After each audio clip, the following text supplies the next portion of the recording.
서울의 밤거리가 내려다 보이는 최고급 레스토랑의 프라이빗 룸에는 숨막힐 듯한 정적만이 감돌고 있었다. 창밖으로 펼쳐진 화려한 야경은 마치 보석을 흩뿌려 놓은 듯 아름다웠지만 창가에 앉은 남자의 눈빛은 그보다 훨씬 차갑고 건조했다. 강도진은 맞은편에 앉아있는 여자가 쉴 새 없이 늘어놓는 명품 경매 이야기에 지독한 권태를 느끼며 와인잔을 천천히 흔들었다. 붉은 액체가 투명한 유리잔 벽을 타고 흘러내리는 모습만이 그가 이 지루한 공간에서 유일하게 흥미를 느끼는 대상인 것처럼 보였다. 맞은편에 앉은 여자는 국내 굴지의 유통기업 회장의 막내딸로 재계에서는 꽤나 유명한 미모의 소유자였지만 도진에게는 그저 화려하게 포장된 인형에 불과했다. 그녀는 도진의 침묵을 긍정의 의미로 받아들였는지 더욱 목소리를 높이며 자신이 최근에 구입한 고가의 그림과 보석들에 대해 자랑하기 시작했다. 그녀의 입술은 매혹적인 붉은색으로 칠해져 있었으나 그 사이에서 흘러나오는 단어들은 천박한 과시욕으로 점철되어 있어 도진의 신경을 날카롭게 긁어댈 뿐이었다. 도진은 더 이상 참을 수 없다는 듯이 손에 들고 있던 와인잔을 테이블 위에 거칠게 내려놓으며 여자의 말을 끊었다. 날카로운 유리잔이 대리석 테이블과 부딪히며 나는 맑고 차가운 소리가 공간을 갈랐고 여자는 놀란 토끼 눈을 하며 말을 멈췄다. 도진은 차가운 미소를 지으며 시계를 확인하는 척하다가 자리에서 일어났는데 그의 동작에는 한치의 망설임도 없었으며 상대방에 대한 예의 따위는 안중에도 없다는 듯한 오만함이 묻어났다. 당황한 여자가 급하게 자리에서 일어나며 도진의 팔을 잡으려 했지만 그는 매몰차게 몸을 돌려 그녀의 손길을 피했다. 그는 굳은 표정으로 오늘 식사는 이쯤에서 마무리하는 것이 좋겠다고 짧게 통보한 뒤도 돌아보지 않고 프라이빗 룸을 빠져나갔다. 문 밖에서 대기하고 있던 비서실장은 익숙한 상황이라는 듯이 자연스럽게 도진의 뒤를 따랐고 두 사람의 발소리만이 복도를 울렸다. 엘리베이터에 올라탄 도진은 넥타이를 거칠게 풀어헤치며 깊은 한숨을 내쉬었고 거울에 비친 자신의 얼굴을 노려보았다. 완벽하게 세팅된 머리와 최고급 수트는 그를 빈틈없는 성공한 사업가로 보이게 했지만 그의 눈동자 깊은 곳에는 지독한 피로와 공허함이 자리 잡고 있었다. 그는 매일 밤 반복되는 불면증과 의미 없는 만남들에 지쳐 있었고 이 모든 것이 자신을 옥죄는 족쇄처럼 느껴져 숨이 막혀올 지경이었다. 지하 주차장에 미리 대기하고 있던 검은색 세단에 몸을 실은 도진은 등받이에 깊숙이 몸을 기대며 눈을 감았다. 운전석에 앉은 김 비서는 백미러를 통해 도진의 안색을 살피며 조심스럽게 오늘 일정은 모두 마무리되었으니 자택으로 모시겠다고 보고했다. 도진은 대답 대신 손을 들어 가볍게 흔들었고 차는 부드럽게 미끄러지듯 주차장을 빠져나가 서울의 어둠 속으로 사라졌다. 차창 밖으로 빠르게 지나가는 도시의 불빛들은 화려하게 반짝였지만 도진의 마음속에 있는 짙은 어둠을 몰아내기에는 역부족이었다. 그는 머릿속을 가득 채우는 복잡한 상념들을 떨쳐내기 위해 차 안에 비치된 태블릿을 집어들고 내일 있을 임원회의 자료를 검토하기 시작했다. 숫자와 그래프로 가득 찬 화면만이 그에게 일시적인 안정을 가져다 주었지만 그것마저도 뇌리를 파고드는 두통을 완전히 잠재우지는 못했다. 도진이 거주하는 펜트하우스는 한강이 한눈에 내려다 보이는 초고층 주상복합 건물의 최상층에 위치해 있었다. 현관문을 열고 들어서자 넓은 거실을 가득 채운 차가운 공기가 그를 맞이했고 집 안에는 사람의 온기라고는 찾아볼 수 없었다. 그는 재킷을 벗어 소파 위에 아무렇게나 던져두고는 부엌으로 향해 냉장고에서 차가운 생수를 꺼내 단숨에 들이켰다. 침실로 들어온 도진은 침대에 몸을 던졌지만 잠은 쉽게 찾아오지 않았고 오히려 정신은 더욱 맑아지는 듯했다. 그는 천장을 멍하니 응시하며 수면제를 먹어야 할지 고민하다가 결국 몸을 일으켜 침대 헤드에 기대 앉았다. 수십억 원을 호가하는 침대와 최고급 침구도 그의 고질적인 불면증 앞에서는 무용지물이었고 그는 이 지독한 밤을 또다시 홀로 견뎌야 한다는 사실에 절망감을 느꼈다. 그때 문득 지난주 회사 엘리베이터에서 있었던 사소한 사건 하나가 그의 뇌리를 스치고 지나갔다. 늦은 밤 야근을 마치고 내려가던 중 엘리베이터가 갑작스러운 고장으로 멈춰섰던 그날의 기억이 선명하게 떠올랐다. 좁고 밀폐된 공간에 갇힌 도진은 극심한 스트레스로 인해 호흡 곤란 증세를 보였고 식은땀을 흘리며 벽에 기대어 주저앉았었다. 그 순간 함께 타고 있던 여직원 하나가 당황하지 않고 그에게 다가와 손수건을 건네며 괜찮냐고 물어왔었다. 그녀는 자신이 누구인지도 모르는 듯 했고 그저 동료가 아프다는 사실 하나만으로 진심 어린 걱정을 쏟아냈다. 그녀의 손에서는 은은한 라벤더 향기가 났고 따뜻한 온기가 느껴지는 작은 손이 떨리는 도진의 손을 조심스럽게 감싸 쥐었을 때 기약에도 요동치던 심장이 차분하게 가라앉는 것을 느꼈었다. 그녀는 비상 호출 버튼을 누르고 구조대가 올 때까지 끊임없이 도진에게 말을 걸며 안정을 되찾도록 도와주었다. 그녀의 목소리는 맑고 청가했으며 말투에는 꾸밈없는 순수함과 다정함이 배어 있어 듣는 사람의 마음을 편안하게 만드는 묘한 힘이 있었다. 구조대가 도착해 문이 열리자마자 도진은 경호원들에 의해 급히 병원으로 이송되었기에 그녀에게 고맙다는 인사조차 제대로 하지 못했다. 그날 이후 도진은 밤마다 그녀의 목소리와 따뜻했던 손길을 떠올리며 겨우 잠자리에 들 수 있었다. 화려한 치장과 가식적인 미소로 무장한 재벌 영예들에게서는 절대 느낄 수 없었던 그 순수한 온기가 마치 마약처럼 그를 중독시키고 있었다. 도진은 침대 옆 협탁 서랍을 열어 비서실장에게 은밀히 지시해 받아두었던 인사기록 카드를 꺼내 들었다. 사진 속의 여자는 환하게 웃고 있었고 그 미소는 사진 밖으로 튀어나올 듯 생생하고 싱그러웠다. 한서윤이라는 이름, 세 글자가 적힌 서류를 손가락으로 훑어내리는 도진의 눈빛이 이글거리는 소유욕으로 번들거렸다.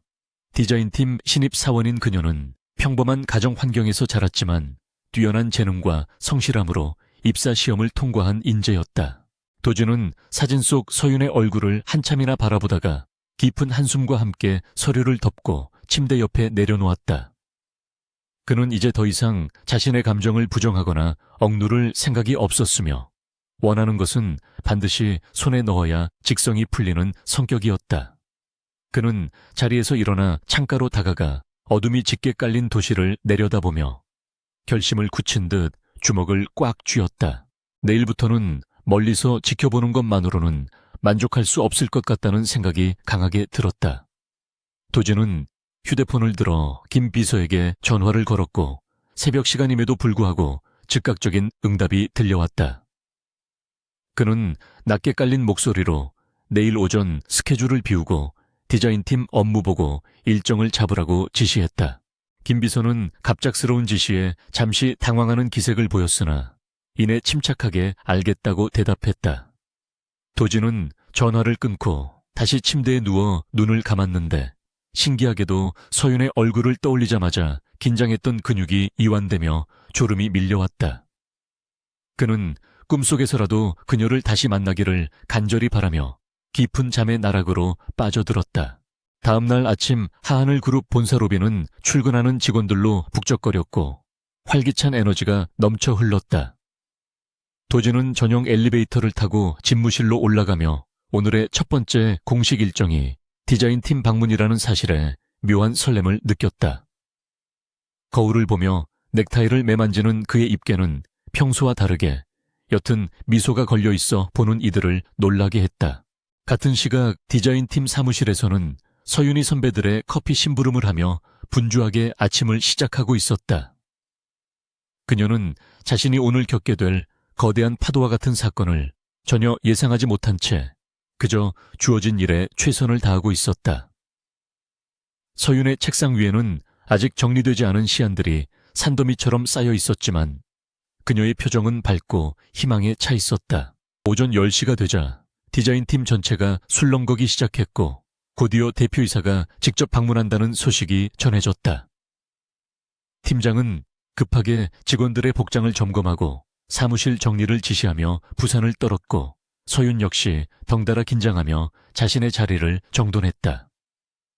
멀리서 또각거리는 구두 소리와 함께 수행원들을 대동한 도진이 복도 끝에서 모습을 드러냈다. 도진의 등장은 마치 런웨이를 걷는 모델처럼 압도적이었고 직원들은 모두 숨을 죽인 채 그를 바라보았다.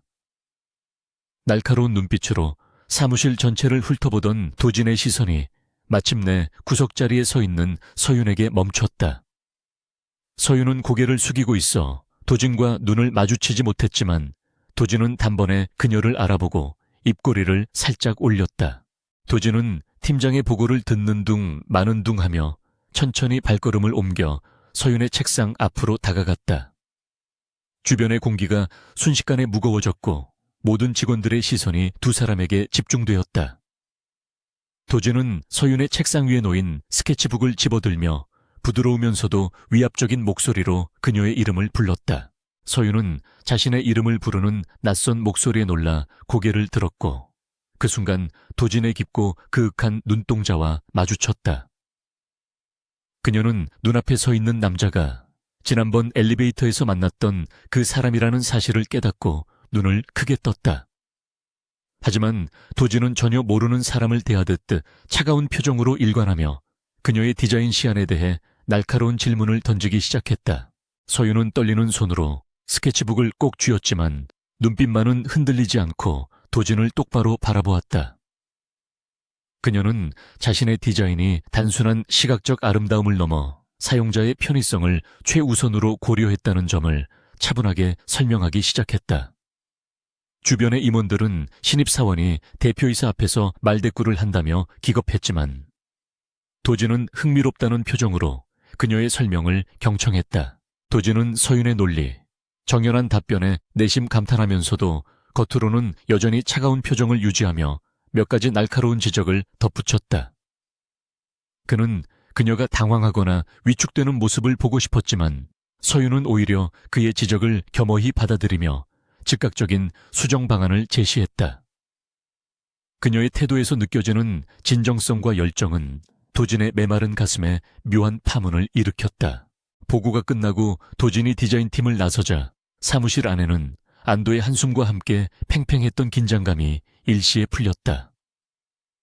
팀장은 식은땀을 닦으며 서윤에게 무모한 행동이었다고 핀잔을 주었지만 그녀는 오히려 대표님의 조언 덕분에 더 좋은 아이디어가 떠올랐다며 해맑게 웃었다. 그 모습을 멀리서 지켜보던 도진의 입계는 다시 한번 옅은 미소가 번졌다. 그날 오후 도진은 평소 비서에게 시키던 업무들을 직접 처리하겠다며 자리에서 일어나 사무실을 배회하기 시작했다. 임원들은 대표이사의 갑작스러운 현장 행보에 당황하며 뒤를 따르려 했지만 도진은 손을 들어 그들을 제지했다. 그는 마치 산에 시차를 나온 것처럼 위장했지만 사실 그의 목적지는 오로지 디자인팀이 위치한 층뿐이었다. 도진은 탕비실 근처를 서성이다가 서윤이 동료들과 함께 커피를 마시러 들어가는 것을 목격하고는 자연스럽게 그 뒤를 따랐다. 탕비실 안에서 들려오는 웃음소리 사이로 서윤의 맑은 목소리가 들려오자 도진은 발걸음을 멈추고 귀를 기울였다. 그녀는 동료들에게 아까의 상황이 얼마나 떨렸는지 솔직하게 털어놓으며 귀여운 투정을 부리고 있었다. 그때 한 남자 직원이 서윤의 어깨를 다독이며 위로의 말을 건네자 문 밖에서 이를 지켜보던 도진의 눈썹이 꿈틀거렸다. 그는 자신도 모르는 사이에 솟구치는 질투심에 주먹을 불끈 쥐었고 당장이라도 안으로 들어가 그 남자 직원을 떼어놓고 싶은 충동을 느꼈다. 도진은 심호흡을 하며 감정을 추스른 뒤 짐짓 아무렇지 않은 척 탕비실 문을 열고 들어갔다. 갑작스러운 대표이사의 등장에 탕비실 안은 순식간에 찬물을 끼얹은 듯 조용해졌고 직원들은 일제히 고개를 숙여 인사했다. 도진은 직원들의 인사를 가볍게 목례로 받으며 시선은 오로지 서윤에게 고정한 채 커피 머신 쪽으로 다가갔다. 그는 평소 즐겨 마시지 않는 믹스커피를 집어들며 기계 조작법이 익숙하지 않은 척 연기를 시작했다. 눈치 빠른 직원들이 서로 눈짓을 교환하며 슬금슬금 자리를 피했고 결국 탕비실에는 도진과 서윤 단둘만이 남게 되었다.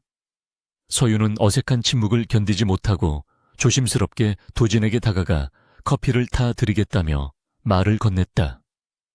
도진은 기다렸다는 듯이 컵을 내밀었고 서윤의 손이 컵을 받아들 때 스치는 짧은 접촉에 전율을 느꼈다. 서윤이 정성스럽게 탄 커피를 건네자 도진은 향을 음미하는 척하며 컵을 입으로 가져가 한 모금 마셨다. 싸구려 인스턴트 커피 특유의 달달하고 텁텁한 맛이었지만 도진에게는 그 어떤 최고급 원두커피보다 달콤하게 느껴졌다. 그는 커피를 마시는 동안 서윤을 뚫어지게 바라보았고 그녀는 부끄러운 듯 시선을 어디에 두어야 할지 몰라 안절부절 못했다.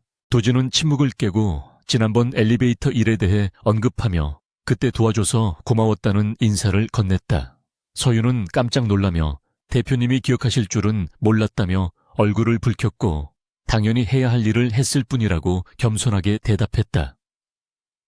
그녀의 수줍은 반응에 도진은 가슴 한구석이 간질거리는 것을 느끼며 그녀와 더 오래 대화를 나누고 싶다는 욕망에 사로잡혔다. 하지만 곧이어 비서실장의 호출이 울리면서 도진은 아쉬운 마음을 뒤로 한 채 탕비실을 나서야만 했다. 그는 집무실로 돌아오는 내내 서윤의 붉어진 얼굴과 따뜻했던 미소를 떠올리며 업무에 집중할 수가 없었다. 결국 그는 김 비서를 불러 디자인팀의 이번 프로젝트 진행 상황을 실시간으로 보고하도록 특별 지시를 내렸다. 며칠 뒤 야근을 하던 도진은 늦은 밤까지 회사에 남아있는 직원이 있는지 확인한다는 핑계로 다시 디자인팀 사무실을 찾았다. 불 꺼진 사무실 구석자리에는 오직 서윤만이 스탠드 불빛에 의지해 작업을 계속하고 있었다. 도진은 인기척을 죽이고 그녀의 뒤로 다가가 모니터 화면을 들여다보며 그녀가 열중하고 있는 작업물을 관찰했다. 서윤은 뒤에 누군가 있다는 인기척을 느끼고 화들짝 놀라 뒤를 돌아보다가 의자 바퀴가 미끄러지며 중심을 잃었다.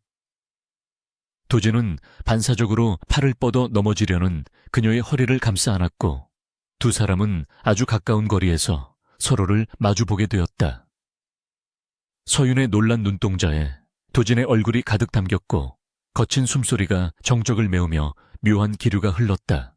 도진은 서윤을 바로 세워준 뒤에도 한동안 그녀의 허리에서 손을 떼지 않았고 그녀의 심장 박동이 자신의 손바닥을 통해 전해져 오는 것을 느꼈다. 서윤은 당황하여 어쩔 줄 몰라 하며 급히 몸을 빼내려 했지만 도진의 팔은 단단한 쇠사슬처럼 그녀를 놓아주지 않았다. 그는 낮고 굵은 목소리로 늦은 시간까지 혼자 남아서 무엇을 하고 있었느냐고 물었다. 서윤은 떨리는 목소리로 마감 기한이 얼마 남지 않아 마무리를 하고 있었다고 대답하며 시선을 피했다. 도진은 그녀의 눈밑에 드리운 옅은 다크서클을 발견하고는 안쓰러운 마음과 함께 무리하게 업무를 배정한 팀장에 대한 분노가 치밀어 올랐다. 그는 즉시 작업을 중단하고 퇴근하라고 명령했지만 서윤은 책임감 때문에 그럴 없다고 고집을 부렸다. 도진은 한숨을 내쉬며 자신의 재킷을 벗어 서윤의 어깨에 걸쳐 주었고 그녀의 손을 잡아 이끌며 사무실 밖으로 데리고 나갔다. 서윤은 대표님의 갑작스러운 행동에 당황했지만 그의 단호한 태도와 따뜻한 손길에 거부할 수 없는 이끌림을 느꼈다. 두 사람은 엘리베이터를 타고 지하 주차장으로 내려갔고 도진은 직접 운전대를 잡고 그녀를 집까지 데려다 주겠다고 선언했다. 차 안에는 어색한 정적이 감돌았지만 그것은 불편함보다는 설렘에 가까운 긴장감이었다. 도진은 운전을 하면서도 힐끔힐끔 조수석에 앉은 서윤을 훔쳐보았고 피곤에 지쳐 꾸벅꾸벅 조는 그녀의 모습마저 사랑스럽게 느껴졌다. 신호대기 중에 잠든 서윤의 고개가 떨어지려 하자 도진은 조심스럽게 손을 뻗어 그녀의 머리를 받쳐주었다. 서윤의 집은 가로등 불빛조차 희미한 낡은 주택가 골목길 끝에 위치해 있었고 도진은 이런 곳에 그녀를 혼자 두어야 한다는 사실이 마음에 들지 않았다. 차가 멈추자 서윤은 눈을 비비며 깨어났고 자신이 잠들었다는 사실에 소스라치게 놀라며 연신 사과를 했다. 도진은 괜찮다며 부드럽게 웃어주었고 그녀가 차에서 내리는 모습을 끝까지 지켜보았다. 서윤이 대문을 열고 들어가기 직전 뒤를 돌아보며 도진에게 고개 숙여 인사하자 도진은 창문을 내리고 조심해서 들어가라고 화답했다. 그녀의 모습이 완전히 사라진 후에도 도진은 한참 동안이나 그 자리를 떠나지 못하고 가로등 불빛 아래 서 있었다. 그는 오늘 밤 그녀와 함께했던 짧은 시간들이 자신의 인생에서 가장 평온하고 행복했던 순간임을 깨달았다. 집으로 돌아온 도진은 침대에 누워서도 서윤의 생각에 잠겨 쉽게 잠들지 못했지만 그것은 예전의 고통스러운 불명와는 다른 종류의 것이었다. 그는 서윤이 자신의 재킷을 걸치고 있었을 때의 모습과 차 안에서 잠든 무방비한 얼굴을 떠올리며 혼자 미소 지었다. 도진은 이제 더 이상 그녀를 멀리서 바라보는 것만으로는 만족할 수 없다는 것을 확실하게 인정했다. 다음 날 아침 도진은 출근하자마자 인사팀장을 호출하여 이번 신규 프로젝트팀 구성원 명단을 가져오라고 지시했다. 그는 명단 맨 위에 한서윤의 이름을 직접 적어 넣으며 그녀를 자신의 직속 관리 해두기로 결정했다. 이것은 단순히 업무적인 배치가 아니라 그녀를 곁에 두고 보호하며 자신의 것으로 만들겠다는 도진의 선전포고나 다름없었다. 인사팀장은 신입사원을 중요 프로젝트의 핵심 멤버로 발탁하는 것에 대해 우려를 표했지만 도진의 강경한 태도에 아무 말도 하지 못했다. 도진은 서윤이 자신의 곁에서 성장하고 능력을 발휘하는 모습을 지켜보고 싶었으며 무엇보다 다른 남자들이 그녀에게 접근하는 것을 원천 봉쇄하고 싶었다. 그는 만족스러운 표정으로 결제 서류에 서명을 하고는 김 비서에게 즉시 통보하라고 명령했다. 오후가 되자 디자인팀 사무실은 서윤의 파격적인 인사 발령 소식으로 발칵 뒤집혔다. 동료들은 부러움과 시기심이 섞인 시선으로 그녀를 바라보았고 서윤은 갑작스러운 상황에 당황하여 어쩔 줄 몰라 했다. 팀장은 서윤에게 축하한다는 말을 건네면서도 묘한 표정으로 그녀를 바라보며 처신을 잘해야 할 것이라고 충고했다. 서효윤은 떨리는 마음으로 인사 발령 통지서를 받아들었고 그곳에 적힌 CEO 직속 프로젝트 팀이라는 글자가 비현실적으로 느껴졌다. 그녀는 이것이 자신에게 주어진 기회인지 아니면 감당하기 힘든 시련인지 알 수 없었지만 도진의 얼굴이 떠오르자 가슴이 세차게 뛰는 것을 느꼈다. 그녀는 자리에서 일어나 창밖을 바라보며 앞으로 펼쳐질 알 수 없는 미래에 대한 기대와 두려움을 동시에 느꼈다. 한편 같은 시각 최고급 스파에서 마사지를 받고 있던 최민아는 도진의 비서실에 심어둔 정보원을 통해 서윤에 대한 보고를 받고 있었다. 그녀는 도진이 일개 평사원에게 특별한 관심을 보이고 있다는 사실에 자존심이 상해 분노로 몸을 떨었다. 미나는 마사지사에게 나가라고 소리친 뒤 휴대폰을 집어들어 누군가에게 전화를 걸었다.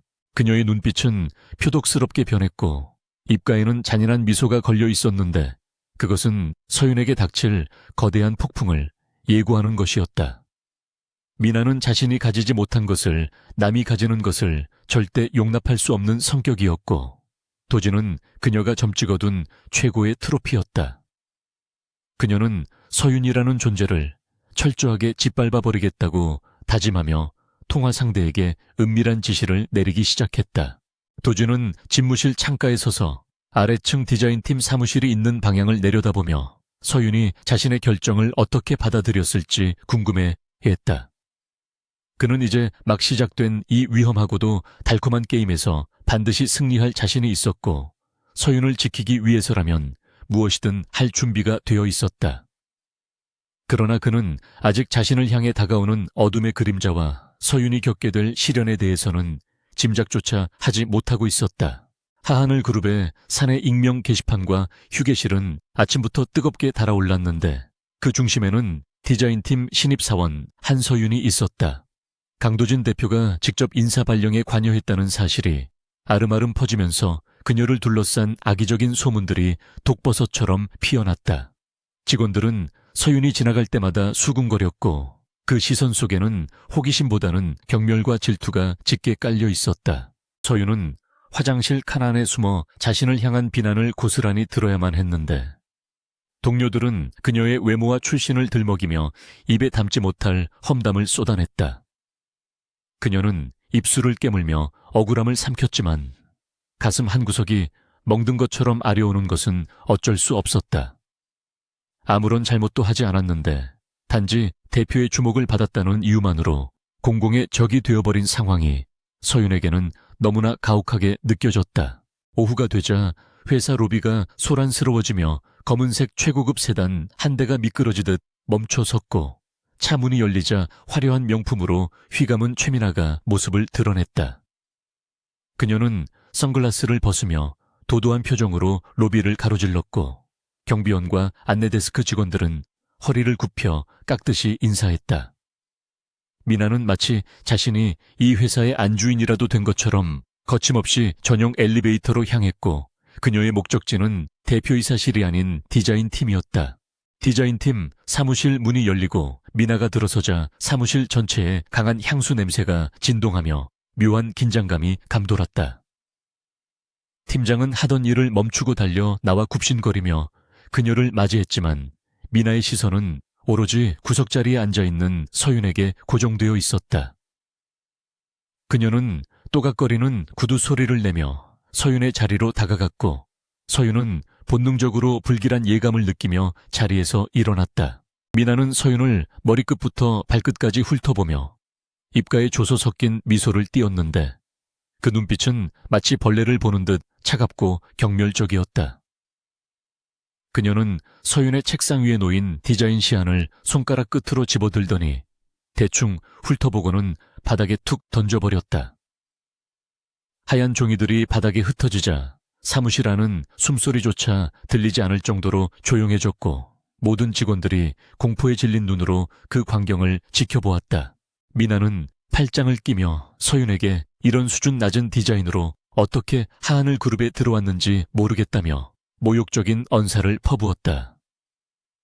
그녀는 서윤의 감각이 촌스럽고 빈티가 난다고 비아냥거렸는데 그것은 업무적인 지적이 아니라 인신공격에 가까운 비난이었다. 서윤은 주먹을 꽉 쥐고 떨리는 목소리로 죄송하다고 말했지만 미나는 사과를 받아들일 생각이 전혀 없어 보였다.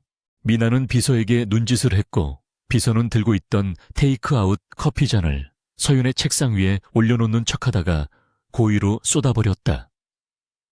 뜨거운 커피가 책상 위로 쏟아지며 중요 서류들과 서윤의 옷을 적셨지만 미나는 어머 실수라며 가식적으로 입을 가리고 웃었다. 그녀는 서윤에게 칠칠 맞지 못하다며 핀잔을 주었고 당장 치우라며 한열을 부리듯 명령했다. 서윤은 뜨거운 커피에 손을 대었지만 아픔을 느낄 새도 없이 급하게 휴지로 책상을 닦아내야만 했다. 미나는 그 모습을 만족스럽게 지켜보며 도진 오빠가 왜 이런 애한테 관심을 가졌는지 이해할 수 없다며 혼잣말처럼 중얼거렸다. 그녀는 서윤에게 주제 파악을 잘 하라는 경고를 남기고는 유유히 사무실을 빠져나갔고 남겨진 자리에는 모멸감과 커피 냄새만이 진동했다. 미나가 떠나자 팀장은 서윤을 위로하기는커녕 VVIP 고객을 불쾌하게 만들었다며 불같이 화를 냈다. 그는 미나의 심기를 건드리면 팀 전체가 위태로워진다며 모든 책임을 서윤에게 돌렸고 당장 심할서를 쓰라고 소리쳤다. 동료들 역시 혹시라도 불똥이 튈까봐 서윤을 외면하며 각자의 자리로 돌아가 업무에 몰두하는 척했다. 그날 이후 서윤에 대한 괴롭힘은 더욱 교묘하고 노골적으로 변했는데 중요한 회의에서 서윤만 배제되거나 그녀의 아이디어가 다른 사람의 이름으로 보고되는 일이 빈번해졌다. 누군가 서윤의 컴퓨터에 저장된 파일을 삭제하거나 마감 직전에 과도한 업무를 떠넘기는 일도 다반사였다. 서윤은 매일 야근을 하며 쏟아지는 업무를 처리해야 했고 점심시간에도 혼자 남아 샌드위치로 끼니를 때우는 날이 많아졌다. 한편 도진은 최근 들어 서윤의 얼굴이 눈에 띄게 수척해진 것을 느끼고 김 비서에게 은밀히 조사를 지시했다. 김 비서는 디자인팀 내에서 벌어지고 있는 따돌림과 최민아의 방문 사실을 보고했고 도진의 표정은 차갑게 굳어졌다. 그는 당장이라도 내려가서 디자인팀을 뒤엎어버리고 싶었지만 섣부른 개입이 서윤을 더 힘들게 할 수 있다는 김 비서의 조언에 애써 분노를 억누를 수밖에 없었다. 도진은 끓어오르는 화를 참기 위해 집무실 안을 서성였지만 서윤이 당했을 모욕을 생각하면 심장이 터질 것만 같았다. 그는 자신이 서윤을 보호하려 했던 행동이 오히려 그녀를 맹수들이 우글거리는 정글 한복판에 던져놓은 꼴이 되었다는 사실에 깊은 자책감을 느꼈다. 도진은 미나와 그의 동조한 직원들에게 반드시 대가를 치르게 하겠다고 다짐하며 주먹을 꽉 쥐었다.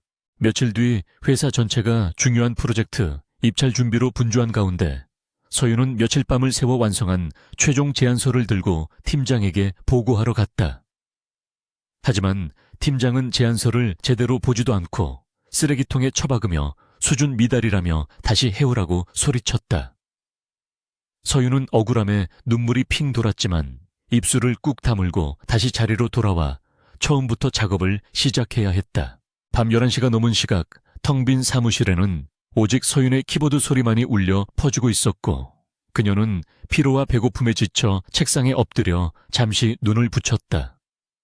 그때 도진이 조용히 사무실 문을 열고 들어왔고 어둠 속에서 홀로 빛을 발하고 있는 서윤의 자리를 발견했다. 그는 천천히 다가가 잠든 서윤의 모습을 내려다보았는데 그녀의 뺨에는 말라붙은 눈물 자국이 선명했다. 도진은 서윤의 어깨에 자신의 코트를 덮어주려다가 책상 위에 어지럽게 흩어진 서류들과 쓰레기통에 버려진 제안서를 발견했다. 그는 구겨진 제안서를 꺼내 펼쳐보았고 서윤의 꼼꼼한 분석과 창의적인 아이디어가 담긴 훌륭한 결과물임을 단번에 알아보았다. 도진의 눈빛이 분노로 일렁겼고 그는 이토록 뛰어난 인재를 짓밟으려는 무리들의 작태에 치를 떨었다. 그때 서윤이 인기척에 눈을 뜨고 비몽사몽간에 고개를 들었다가 눈앞에 서 있는 도진을 보고 소스라치게 놀랐다. 그녀는 급하게 흐트러진 머리를 정리하며 자리에서 일어나려 했지만 다리에 힘이 풀려 휘청거렸다. 도진은 재빨리 그녀를 부축해 의자에 앉혔고 걱정스런 눈빛으로 그녀의 창백한 얼굴을 살폈다. 서윤은 도진에게 죄송하다며 고개를 숙였지만 도진은 그녀의 턱을 부드럽게 들어올려 자신을 바라보게 했다. 그는 왜 이런 부당한 대우를 참기만 하냐고 화를 내듯 물었지만 그 목소리에는 깊은 안타까움과 애정이 묻어 있었다. 서윤은 그 따뜻한 물음에 그동안 참아왔던 서름이 본물처럼 터져 나오며 눈물을 쏟아내기 시작했다. 도진은 우는 서윤을 말없이 품에 안아주었고 그녀의 등 뒤로 굳은 결의가 담긴 눈빛을 빛냈다. 그는 더 이상 숨어서 지켜보거나 참지 않겠다고 결심했고 자신의 여자를 건드린 대가가 얼마나 혹독한지 똑똑히 보여주겠다고 다짐했다. 도진의 품에서 서윤은 처음으로 누군가에게 기대어 쉴 수 있다는 안도감을 느꼈고 그의 심장 소리가 그녀의 상처 입은 마음을 위로해 주었다. 다음날 아침 도진은 임원회의를 소집하여 디자인팀의 프로젝트 진행 상황을 직접 점검하겠다고 통보했다. 회의실에 들어선 도진의 표정은 그 어느 때보다 냉랭했고 살벌한 기운이 감돌아 임원들은 숨조차 크게 쉬지 못했다.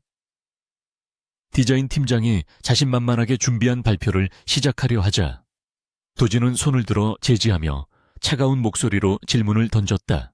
도진은 팀장이 제출한 보고서와 서윤이 작성했던 원본 제안서를 비교하며 내용이 토시 하나 틀리지 않고 똑같다는 점을 지적했다. 팀장의 얼굴은 사색이 되었고 식은땀을 줄줄 흘리며 변명을 늘어놓기 시작했지만 도진은 들을 가치도 없다는 듯 무시했다. 도진은 회의실에 모인 임원들 앞에서 공개적으로 팀장의 무능과 직권 남용을 질타했고 즉시 인사위원회를 열어 징계할 것을 지시했다. 회의실 밖에서 숨죽여 기다리던 서윤은 문이 열리고 팀장이 고개를 숙인 채 끌려나가는 모습을 목격하고 얼어붙었다. 뒤이어 나온 도진은 서윤에게 다가가 모두가 보는 앞에서 그녀의 어깨를 감싸주며 오늘 점심은 자신과 함께 하자고 큰 소리로 제안했다. 주변의 직원들은 경악하며 수군거렸지만 도진은 아랑곳하지 않고 당당하게 서윤을 이끌고 엘리베이터로 향했다. 도진의 공개적인 행보는 회사 내에 엄청난 파장을 일으켰고 미나의 귀에도 즉시 들어갔다. 미나는 자신의 계획이 틀어진 것에 분노하며 값비싼 도자기를 바닥에 던져 깨뜨렸다. 그녀는 도진이 감히 자신을 무시하고 천한 직원 따위를 선택한 것에 대해 모멸감을 느꼈고 이제는 단순히 괴롭히는 수준을 넘어 서윤을 사회적으로 매장시켜버리겠다고 다짐했다. 미나는 아버지의 인맥을 동원하여 하하늘 그룹의 경쟁사인 태산그룹의 이색에 연락을 취했다.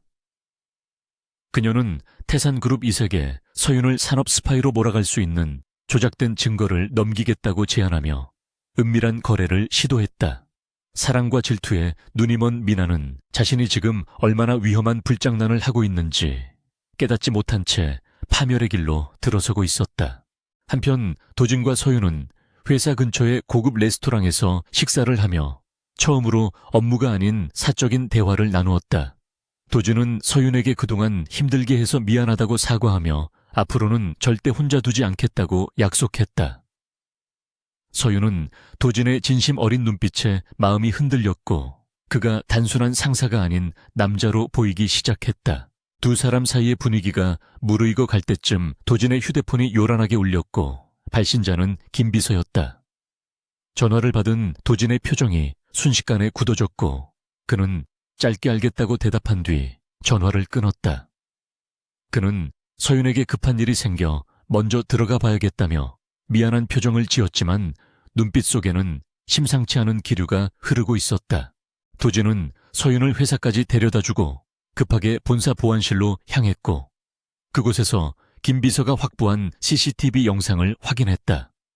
영상 속에는 늦은 밤 누군가 디자인팀 사무실에 침입하여 서윤의 컴퓨터를 조작하는 모습이 고스란히 찍혀 있었다.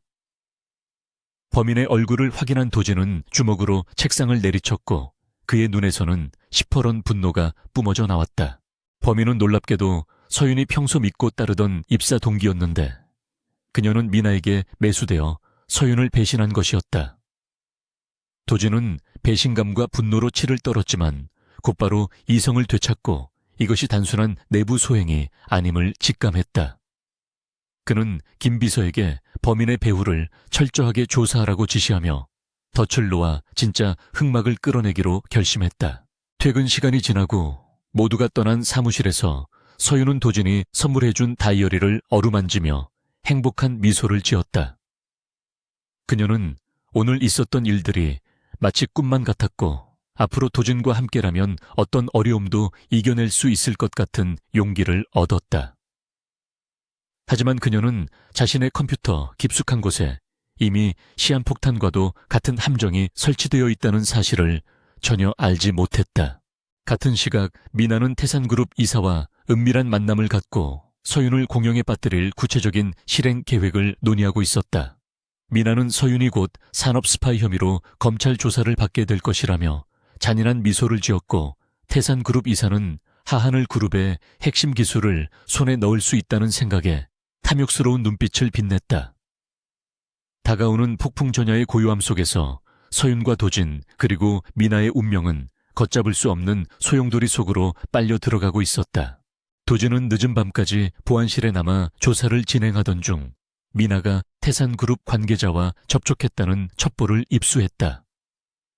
그는 모든 퍼즐 조각이 맞춰지는 것을 느끼며 등골이 서늘해지는 전율을 느꼈다.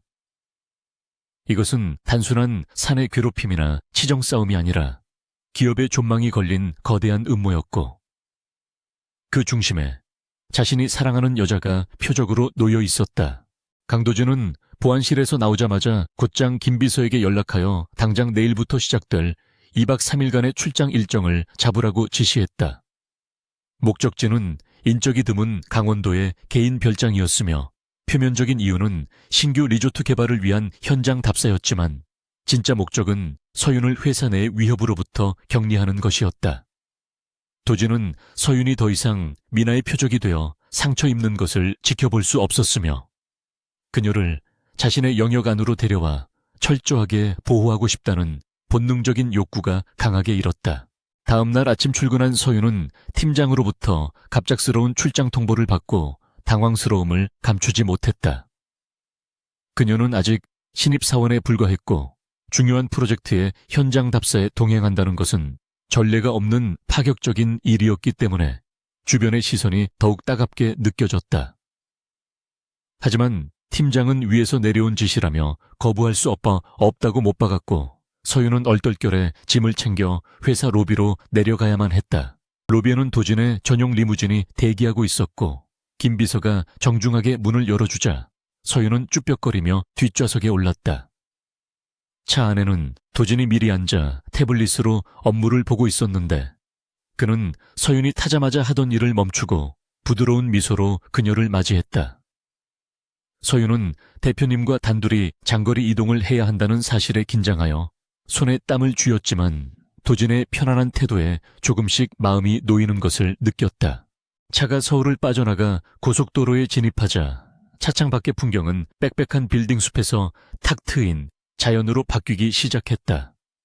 도진은 서윤에게 이번 출장의 목적에 대해 설명해 주었는데 최대한 그녀가 부담을 느끼지 않도록 전문적인 용어보다는 편안한 대화체로 이야기를 이끌어 나갔다. 서윤은 도진의 배려 깊은 설명에 귀를 기울이며 간간히 자신의 의견을 말했고 도진은 그녀의 참신한 아이디어에 고개를 끄덕이며 진심으로 호응해 주었다.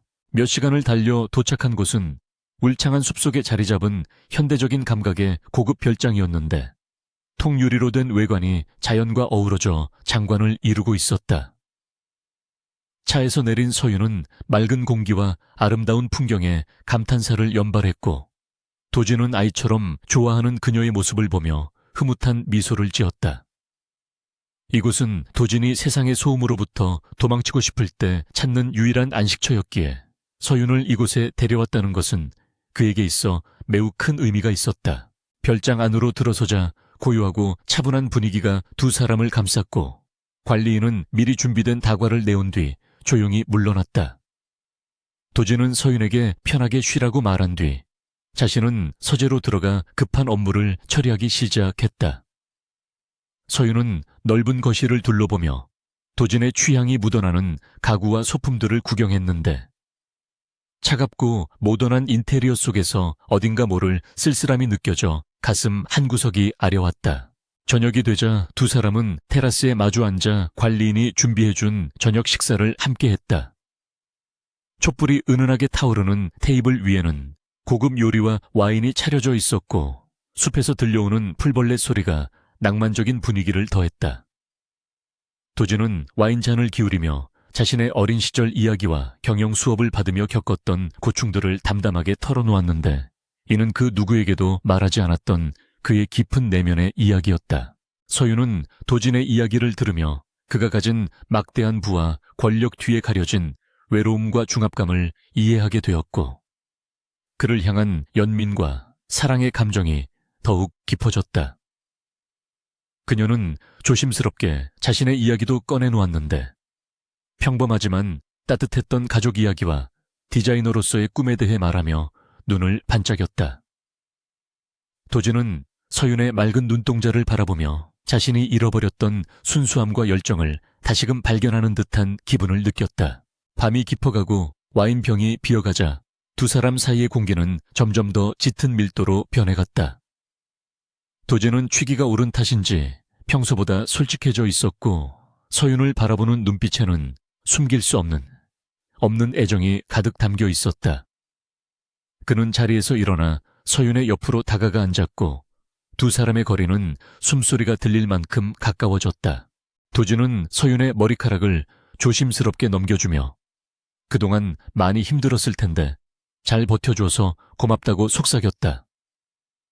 서윤은 도진의 손길에 심장이 터질 듯이 뛰었지만 차마 그를 밀어내지 못하고 가만히 그의 눈을 바라보았다.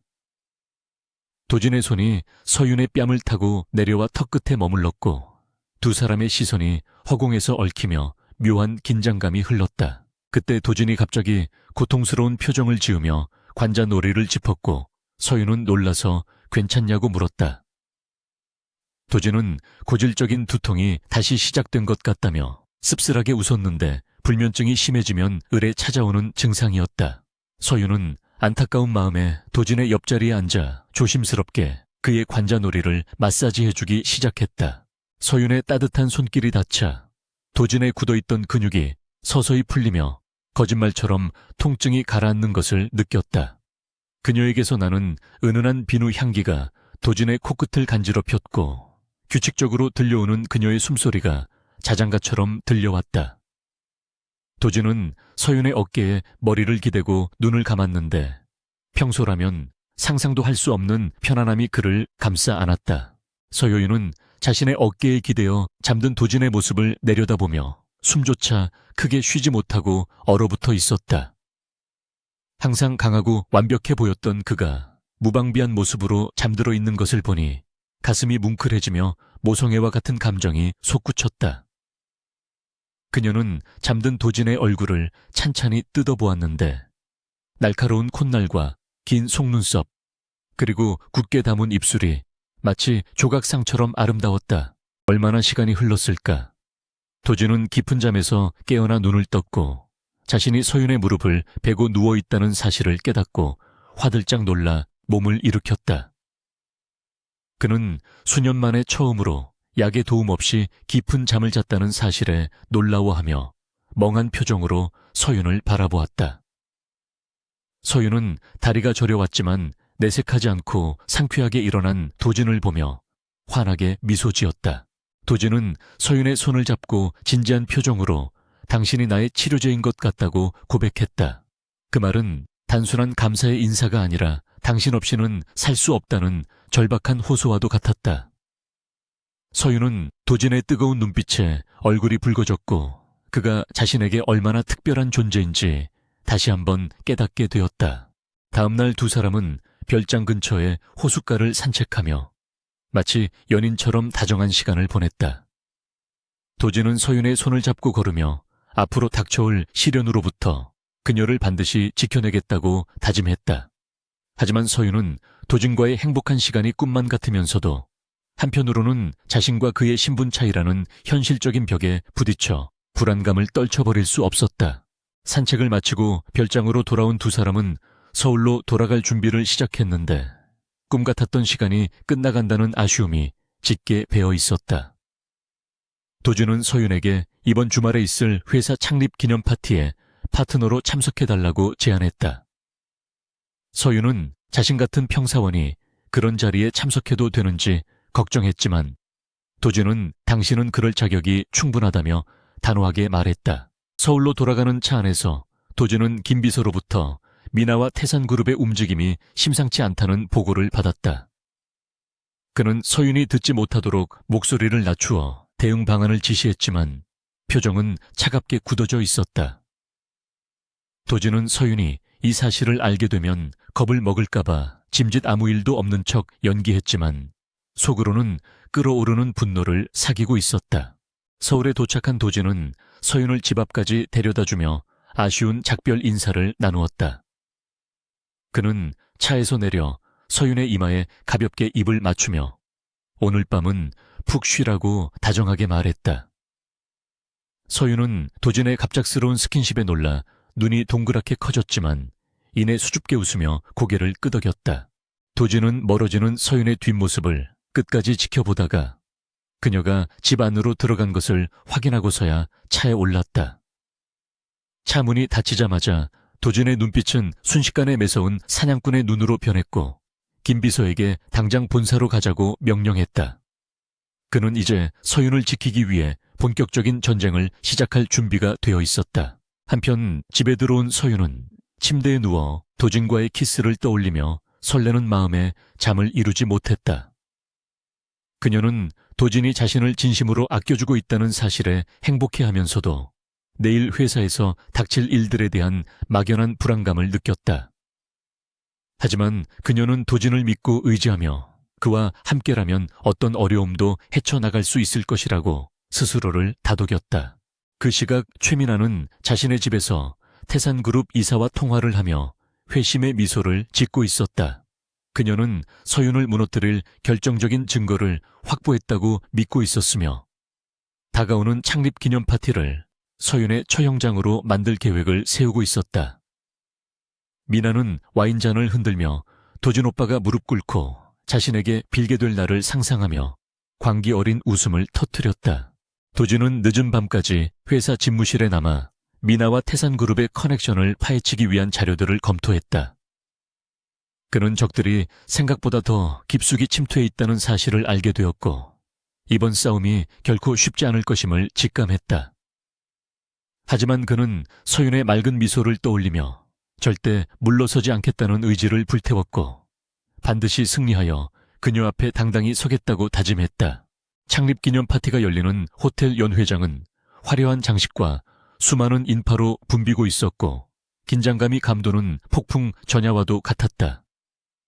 도진은 완벽한 턱시도 차림으로 거울 앞에 서서 자신의 모습을 점검하며 결전의 시간을 기다리고 있었다. 그는 오늘 밤이 지나면 모든 것이 달라질 것이라는 것을 알고 있었고 그 변화의 중심에는 자신이 사랑하는 여자가 있었다. 서윤은 도진이 보내준 드레스를 입고 거울 앞에 섰는데 평소와는 전혀 다른 자신의 모습에 낯설어 하면서도 묘한 자신감이 생겼다. 그녀는 심호흡을 하며 떨리는 마음을 진정시켰고 도진을 믿고 그가 내민 손을 잡기로 결심했다. 화려한 조명 아래 숨겨진 어두운 음모와 진실한 사랑이 충돌하는 그곳으로 그녀는 운명처럼 발걸음을 옮기고 있었다. 하하늘 그룹의 창립 기념 파티가 열리는 호텔 대연회장은 대한민국 상위 1%의 인사들로 가득 찼고 화려한 샹들리에 조명이 그들의 탐욕과 허영을 비추고 있었다. 강도진은 말끔한 턱시도 차림으로 파티장 입구에 들어섰는데 그의 팔에는 놀라울 정도로 아름답게 변신한 한서윤이 안겨 있었다. 그녀는 심플하면서도 우아한 딥블루 드레스를 입고 있었는데 그것은 그녀의 투명한 피부와 어우러져 고혹적인 매력을 발산했다. 사람들의 시선이 일제히 두 사람에게 쏠렸고 장내에는 순식간에 소란스러운 웅성거림이 퍼져나갔는데 대부분은 평범한 여자가 도진의 파트너라는 사실에 대한 경악이었다. 서윤은 수많은 시선들이 화살처럼 꽂히는 것을 느끼며 긴장감에 몸을 떨었지만 도진은 그녀의 손등을 부드럽게 토닥이며 안심시켰다. 그는 당당하게 고개를 들고 서윤을 에스코트하며 행사장 중앙으로 걸어 들어갔고 그 모습은 마치 여왕을 호위하는 기사처럼 듬직해 보였다. 하지만 그 평화는 그리 오래가지 못했는데 연회장 반대편에서 최민아가 샴페인 잔을 들고 여유로운 미소를 지으며 다가오고 있었기 때문이다. 그녀의 곁에는 하하늘 그룹의 감사팀장과 정장을 입은 낯선 남자들이 대동하고 있었고 그들의 표정은 심상치 않을 정도로 심각했다.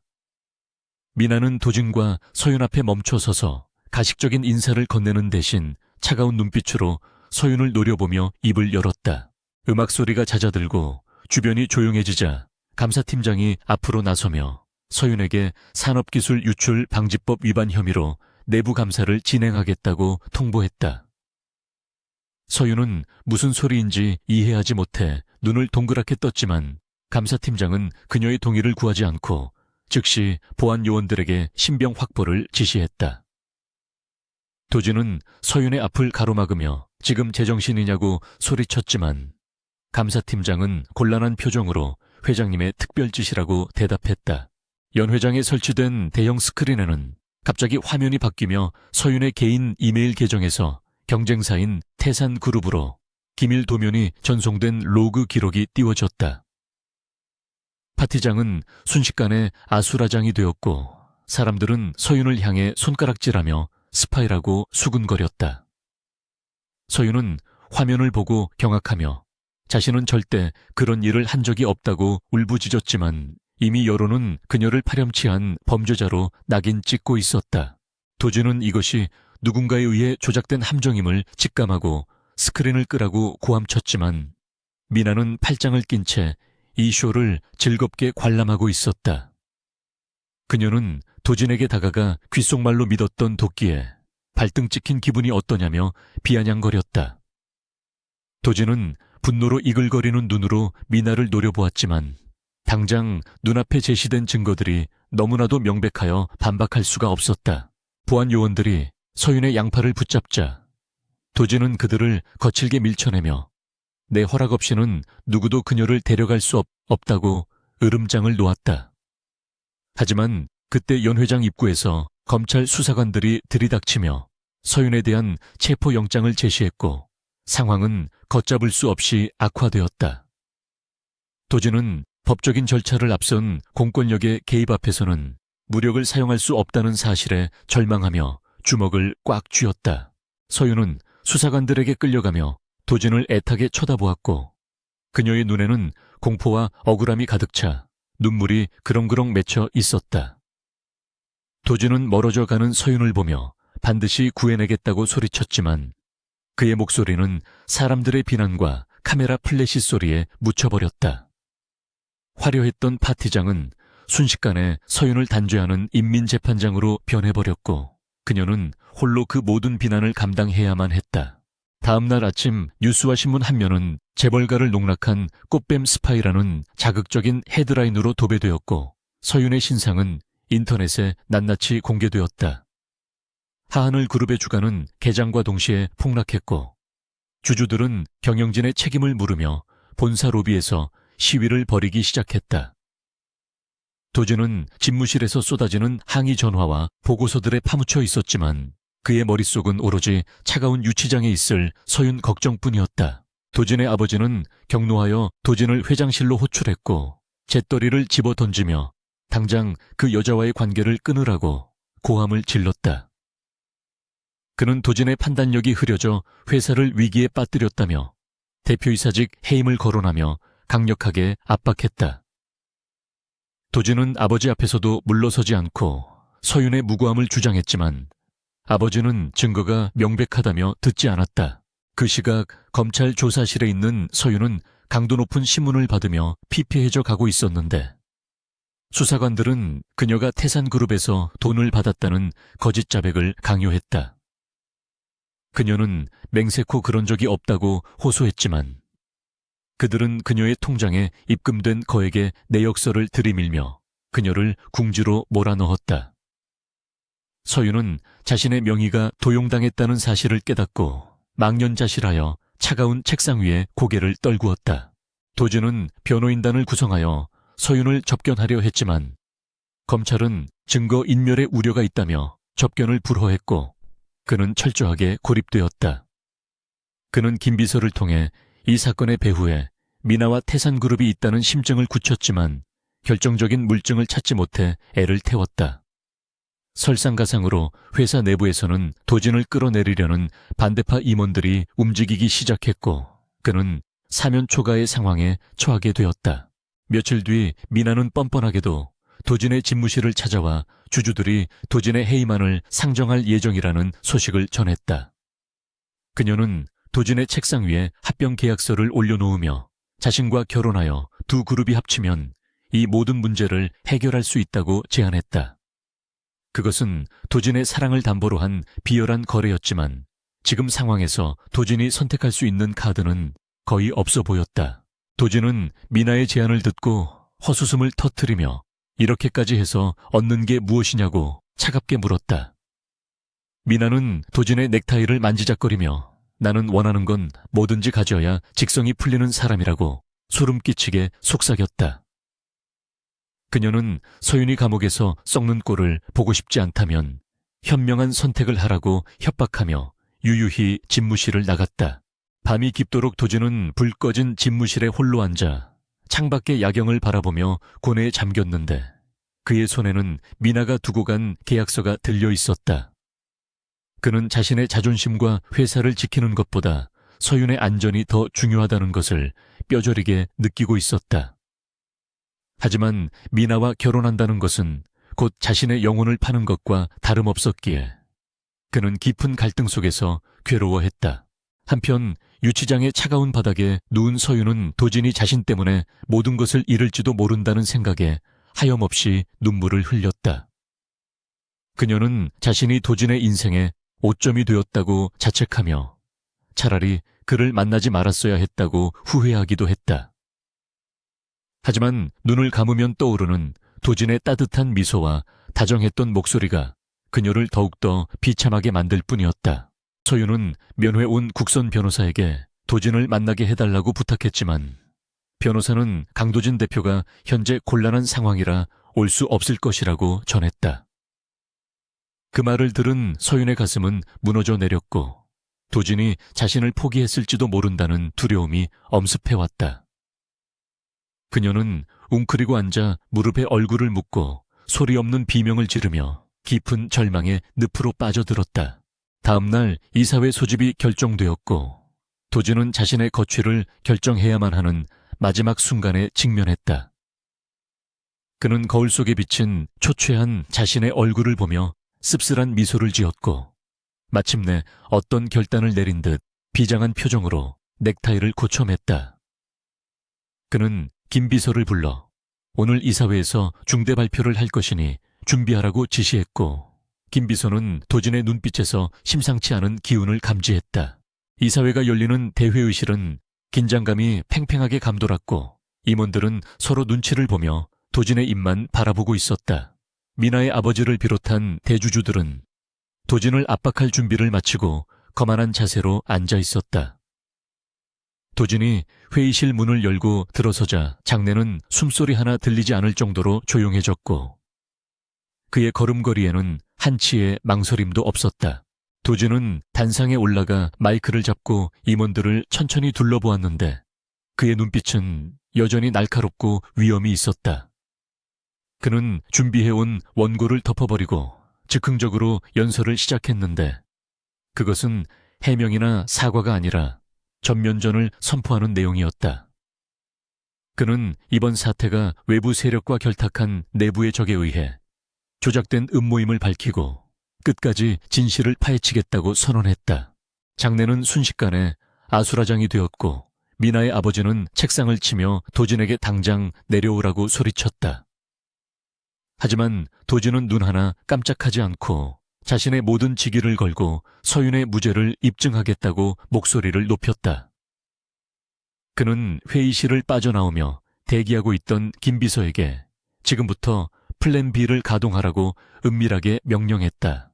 도진이 준비한 플랜 B는 회사의 존망을 걸어야 할 만큼 위험한 도박이었지만 그에게는 다른 선택지가 없었다.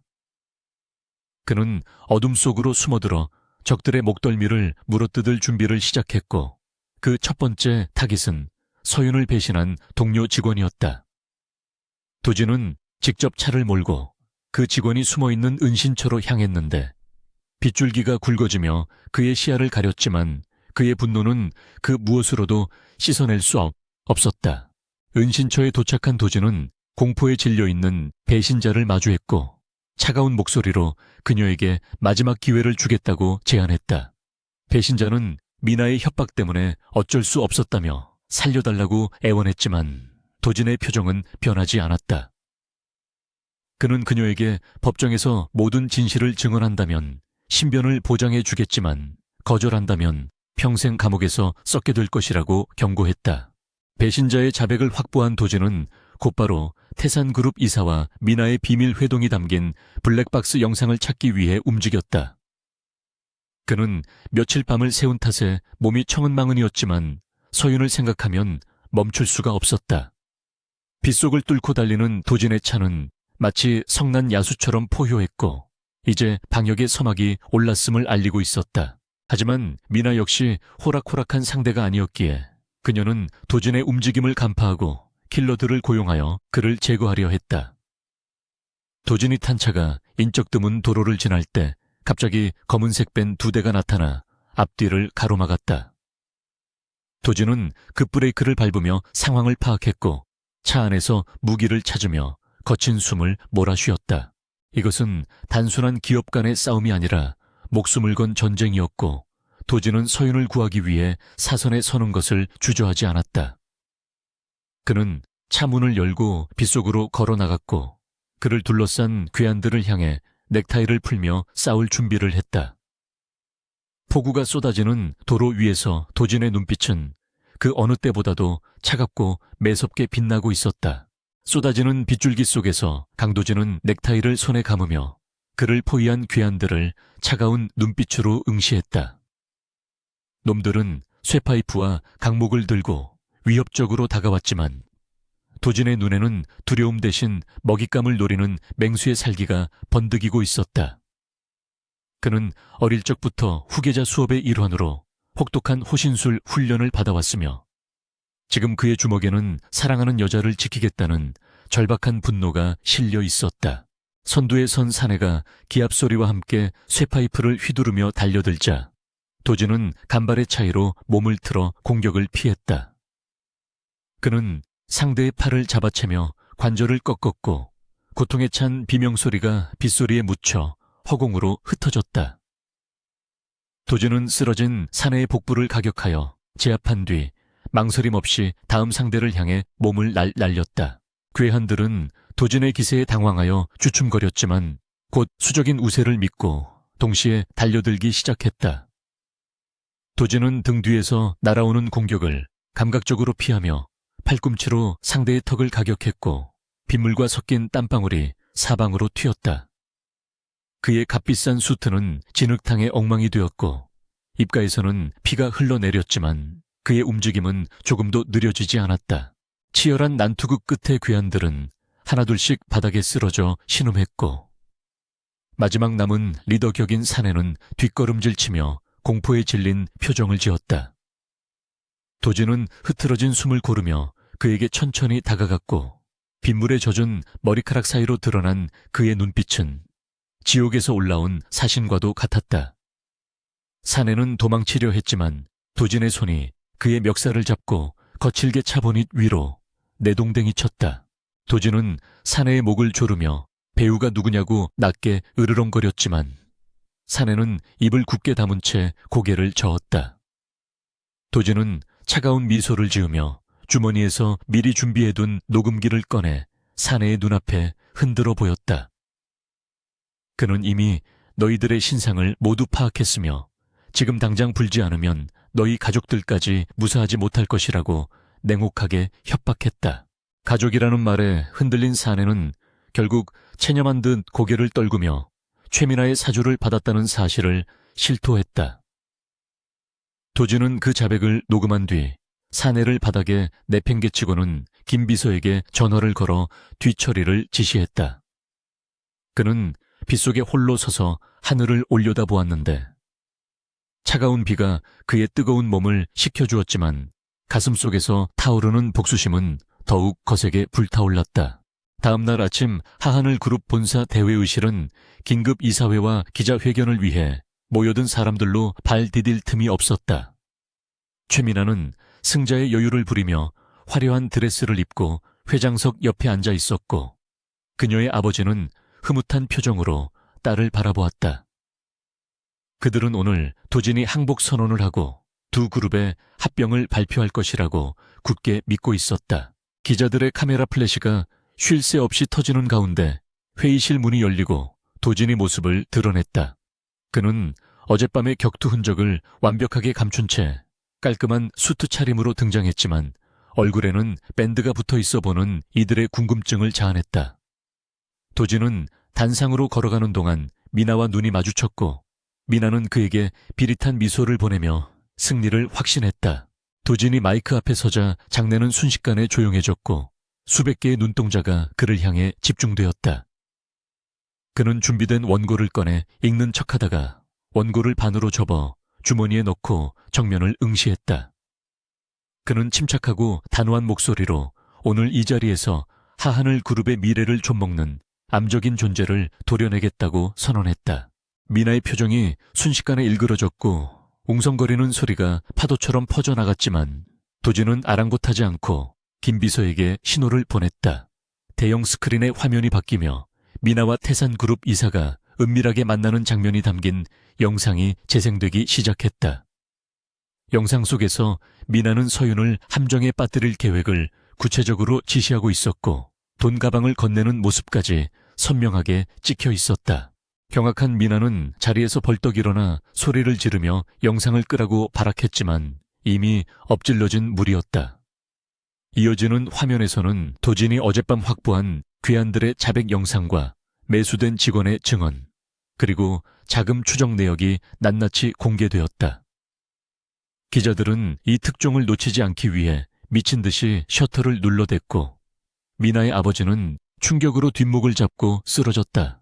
도준은 혼란에 빠진 장내를 압도하며 미나를 향해 손가락을 가리켰고 당신의 탐욕이 죄 없는 사람을 파멸로 몰아넣었다고 일갈했다. 그는 서윤이 산업 스파이가 아니라 피해자이며 진정한 범죄자는 바로 이 자리에 있는 최미나와 그녀의 하수인들이라고 목소리를 높였다. 미나는 창백하게 질린 얼굴로 도진을 노려보며 증거 조작이라고 소리쳤지만 그녀의 목소리는 떨리고 있었다. 그때 회의실 뒷문이 열리고 정복을 입은 경찰들과 검찰 수사관들이 들이닥쳤는데 그들 뒤로 수갑이 풀린 서윤의 모습을 드러냈다. 도진은 미리 검찰에 모든 증거를 제출하여 서윤의 무고함을 입증하고 그녀를 이곳으로 데려오도록 조치했던 것이다. 서윤은 며칠간의 수감 생활로 인해 초췌해진 모습이었지만 눈빛만은 그 어느 때보다 강인하게 빛나고 있었다.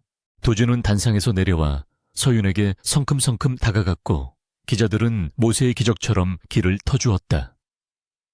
그는 서윤의 앞에 멈춰 서서 그녀의 차가운 손을 꼭 잡았고 미안하다는 말 대신 따뜻한 눈빛으로 그녀를 위로했다. 서윤은 도진을 보자마자 참았던 눈물을 터뜨렸고 도진은 그녀를 품에 안으며 이제 모든 악몽은 끝났다다. 끝났다고 속삭였다. 경찰들은 민에게 다가가 미란다 원칙을 고지하며 그녀의 팔에 수갑을 채웠다. 미나는 격렬하게 저항하며 자신이 누군지 아느냐고 고래고래 소리를 질렀지만 경찰들은 그녀를 강제로 끌고 나갔다. 그녀는 끌려가면서도 도진과 서윤을 향해 저주를 퍼부었지만 그 모습은 패배자의 비참한 발악에 불과했다. 태산그룹 이사와 공모자들 역시 현장에서 체포되었고 회의실은 순식간에 정의의 심판장이 되었다. 도준은 다시 마이크를 잡고 주주들과 임원들에게 고개 숙여 사과하며 이번 사태에 대한 책임을 지고 경영 혁신을 약속했다. 그는 더 이상 혈연이나 지연에 얽매이지 않고 오로지 실력과 도덕성으로 회사를 이끌겠다고 천명했다.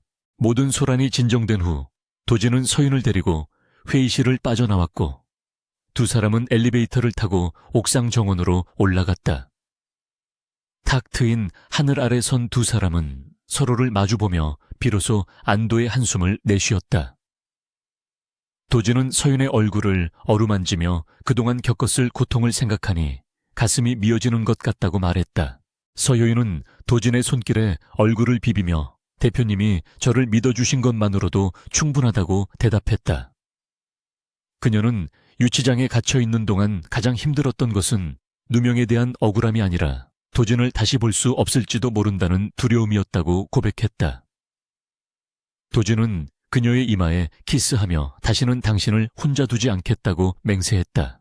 며칠 후 하하늘 그룹은 대대적인 인사, 이동과 조직 개편을 단행하여 부패한 임원들을 모두 축출했다. 서윤을 괴롭혔던 팀장과 동료들은 징계 해고되었고 그 자리는 실력 있는 새로운 인재들로 채워졌다. 서윤은 회사의 영웅으로 떠오르며 복직했고 동료들은 그녀에게 진심으로 사과하며 환영의 박수를 보냈다. 도진은 서윤을 위해 특별 휴가를 주었고 두 사람은 세상의 시선에서 벗어나 둘만의 시간을 갖기로 했다. 그는 서윤을 자신의 펜트하우스로 초대하여 직접 요리를 해주며 그동안 보여주지 못했던 다정한 면모를 유감없이 발휘했다. 서윤은 앞치마를 두른 도진의 뒷모습을 보며 이것이 꿈이 아니기를 간절히 바랐다. 식사를 마친 후 두 사람은 거실 소파에 앉아 와인을 마시며 앞으로의 계획에 대해 이야기를 나누었다. 도진은 서윤에게 디자인 공부를 더 할 수 있도록 유학을 지원해주겠다고 제안했지만 서윤은 고개를 저으며 거절했다. 그녀는 도진의 곁에서 자신의 힘으로 성장하고 싶다고 말했고 도진은 그녀의 당찬 결정을 존중하며 미소 지었다. 밤이 깊어지자 도진은 서윤을 발코니로 데리고 나가 서울의 야경을 보여주었다. 그는 주머니에서 작은 벨벳 상자를 꺼내 서윤의 앞에 내밀었는데 그 속에는 심플하지만 우아한 다이아몬드 반지가 반짝이고 있었다. 도진은 화려한 프로포즈는 아니지만 내 진심을 담았다며 나와 결혼해 줄 수 있겠냐고 물었다. 서윤은 감동하여 말을 잇지 못하고 눈물만 흘리다가 고개를 끄덕이며 그의 프로포즈를 받아들였다. 도진은 서윤의 손가락에 반지를 끼워주며 세상을 다 가진 듯한 행복한 미소를 지었다. 두 사람은 달빛 아래서 뜨겁게 키스했고 서로의 사랑을 확인하며 영원히 함께할 것을 약속했다. 다음 날 뉴스는 하하늘 그룹의 혁신과 강도진 대표의 리더십을 극찬하는 기사들로 도배되었다. 최민아와 태산그룹은 법의 심판을 받게 되었고 재계에는 권선징각의 교훈을 남기며 사건은 마무리되었다. 도진은 경영 일선에 복귀하여 더욱 강력한 리더십을 발휘했고 서윤은 디자인팀의 핵심 인재로 성장하며 자신의 능력을 꽃피웠다. 어느 날 도진은 서윤이 작업 중인 디자인을 보며 감탄했고 그녀의 재능이 세계적으로 인정받을 날이 머지않았음을 확신했다. 그는 서윤에게 다가가 백허그를 하며 당신은 나의 최고의 파트너이자 영원한 뮤즈라고 속삭였다. 서윤은 도진의 품에 안겨 행복한 웃음을 터뜨렸고 사무실에는 두 사람의 사랑이 가득 채워졌다. 계절이 바뀌고 첫눈이 내리는 날, 도진과 서윤은 처음 만났던 그 엘리베이터 앞에서 우연히 다시 마주쳤다.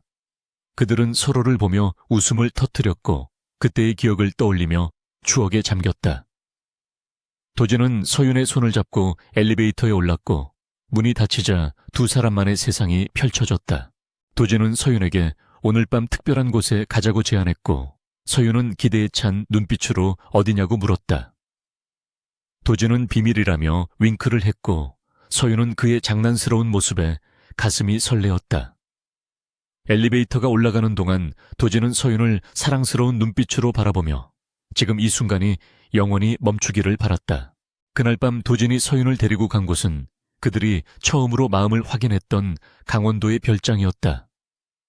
눈 덮인 별장은 마치 동화 속 세상처럼 아름다웠고 두 사람은 벽난로 앞에서 따뜻한 코코아를 마시며 행복한 시간을 보냈다. 도진은 서윤의 어깨에 머리를 기대며 당신 덕분에 내 인생이 완벽해졌다고 고백했다. 서윤은 도진의 손을 잡으며 저도 대표님 덕분에 진짜 사랑이 무엇인지 알게 되었다고 대답했다. 두 사람은 서로의 온기를 느끼며 깊은 잠에 빠져들었고 창밖에는 하얀 눈이 소복이 쌓여가고 있었다. 그들의 사랑은 시련을 겪으며 더욱 단단해졌고 앞으로 펼쳐질 미래는 눈부시게 빛나고 있었다. 다음 날 아침 햇살이 눈부시게 비치자 도진은 먼저 일어나 서윤을 위한 아침 식사를 준비했다. 그는 서윤이 좋아하는 팬케이크를 구우며 콧노래를 흥얼거렸고 주방에는 달콤한 냄새가 진동했다. 잠에서 깬 서윤은 주방에서 요리하는 도진을 보며 행복한 미소를 지었고 살금살금 다가가 그를 뒤에서 안았다. 도진은 놀란 척하며 뒤를 돌아보았고 서윤의 이마에 아침 키스를 해주었다. 두 사람은 식탁에 마주 앉아 아침을 먹으며 소소한 일상을 나누었고 그것은 그들이 꿈꾸던 가장 평범하고도 특별한 행복이었다. 도진은 서윤에게 오늘 하루는 아무것도 하지 않고 오직 서로에게만 집중하자고 제안했다. 서윤은 좋다고 대답하며 도진의 손을 잡았고 두 사람은 눈 내린 숲길을 산책하며 둘만의 추억을 만들었다. 차가운 공기 속에서도 맞잡은 두 손은 따뜻했고 서로를 바라보는 눈빛은 사랑으로 가득 차 있었다. 그들은 숲속의 작은 벤치에 앉아 지나온 날들을 회상하며 서로에게 감사했다. 도진은 서윤에게 당신을 만나기 전에 나는 죽어있는 것과 다름없었다며 당신이 내게 생명을 불어넣어 주었다고 말했다.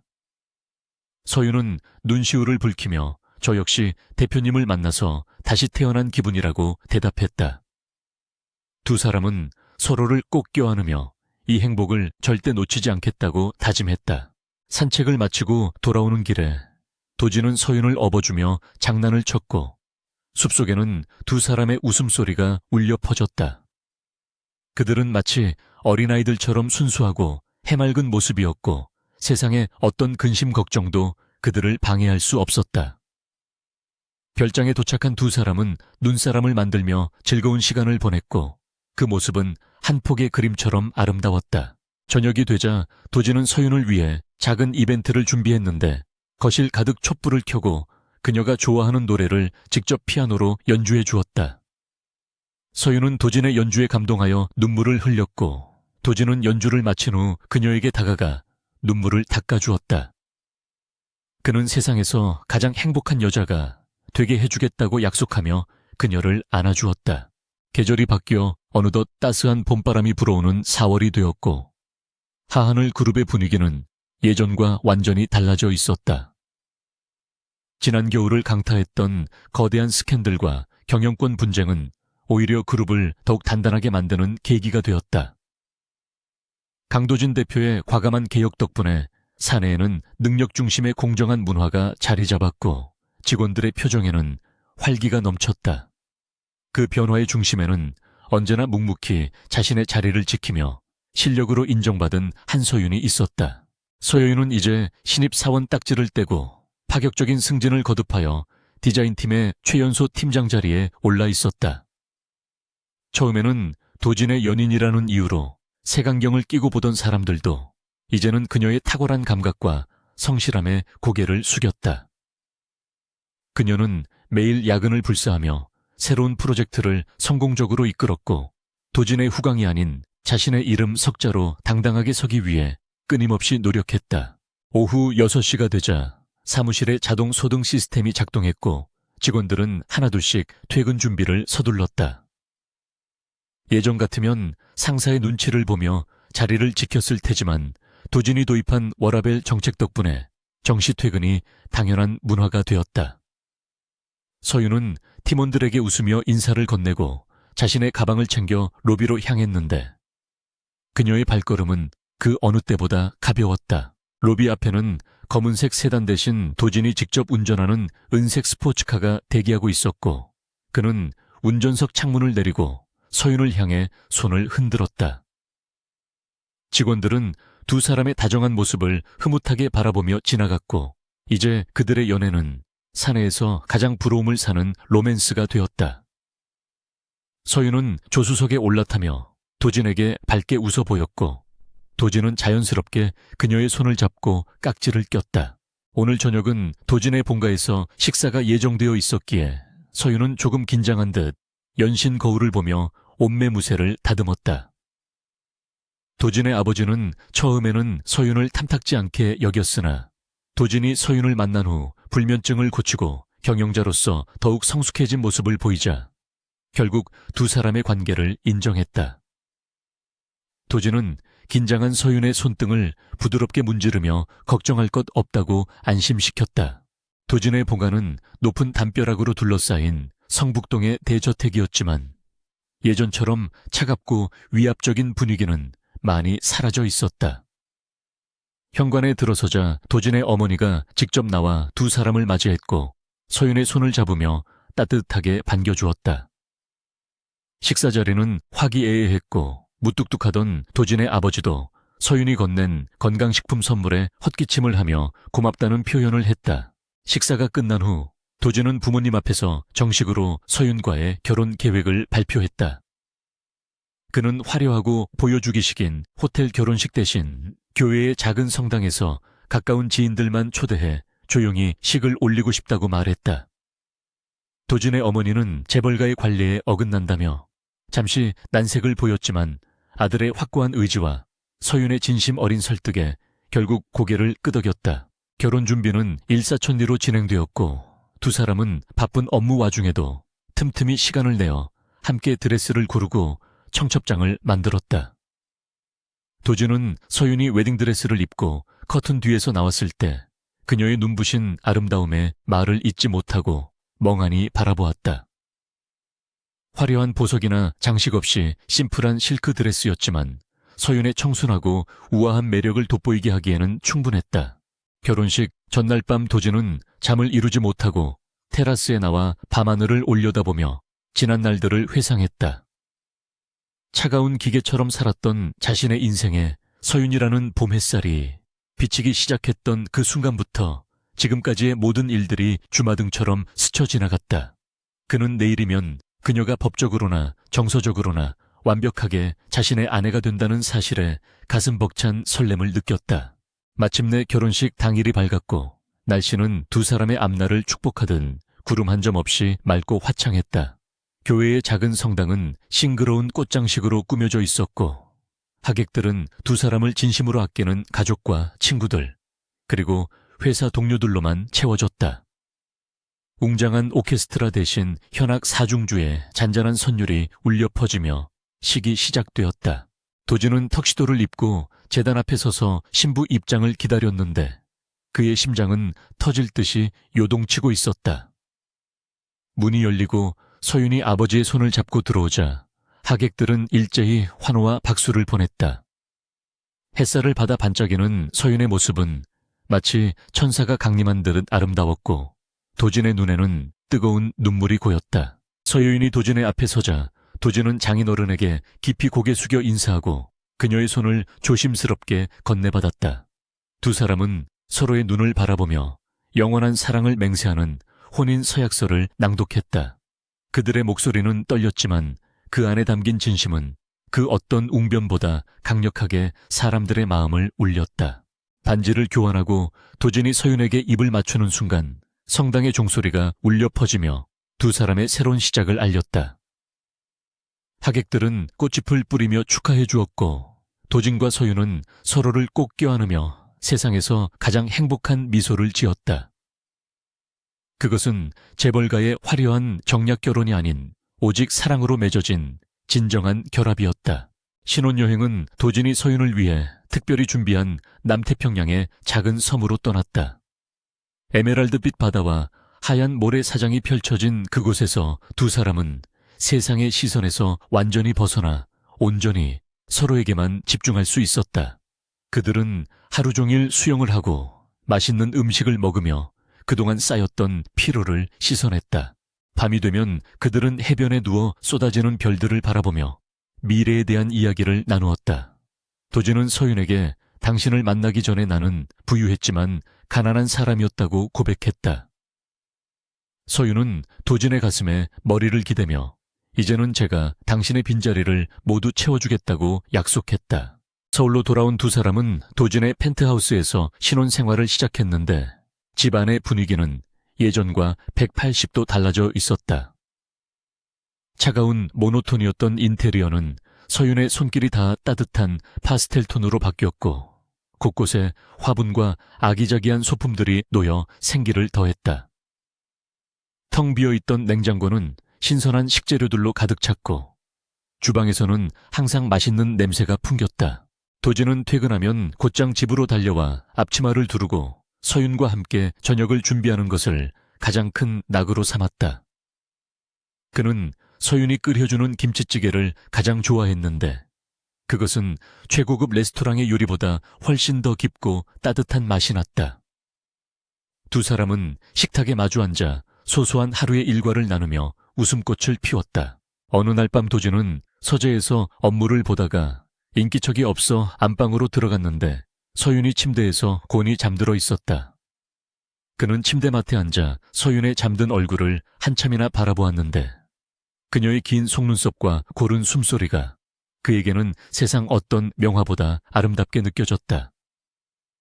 그는 손을 뻗어 그녀의 머리카락을 조심스럽게 넘겨주며 혼자만의 생각에 잠겼다. 과거에 그는 화려한 외모와 배경을 가진 재벌 영예들에게 둘러싸여 있었지만 그들에게서는 단 한 번도 진정한 안식을 느끼지 못했었다.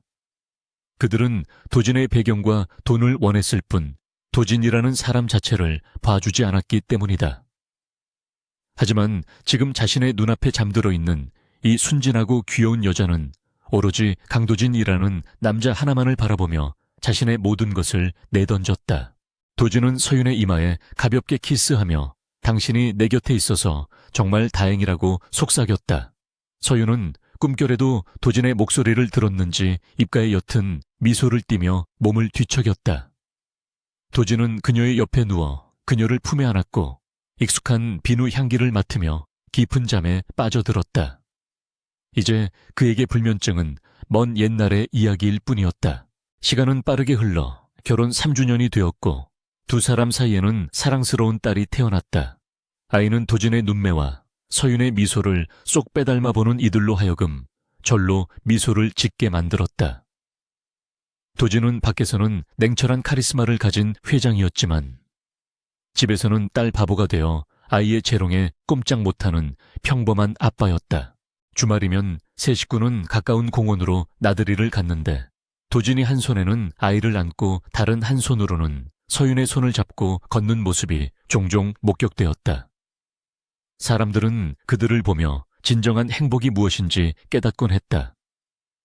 도진은 가족과 함께하는 이 평범한 일상이 자신이 가진 수조 원의 재산보다 훨씬 더 가치 있다는 것을 뼈저리게 느끼고 있었다. 한편 감옥에 수감된 최민아는 면회 온 사람도 없이 쓸쓸하게 죗값을 치르고 있었다.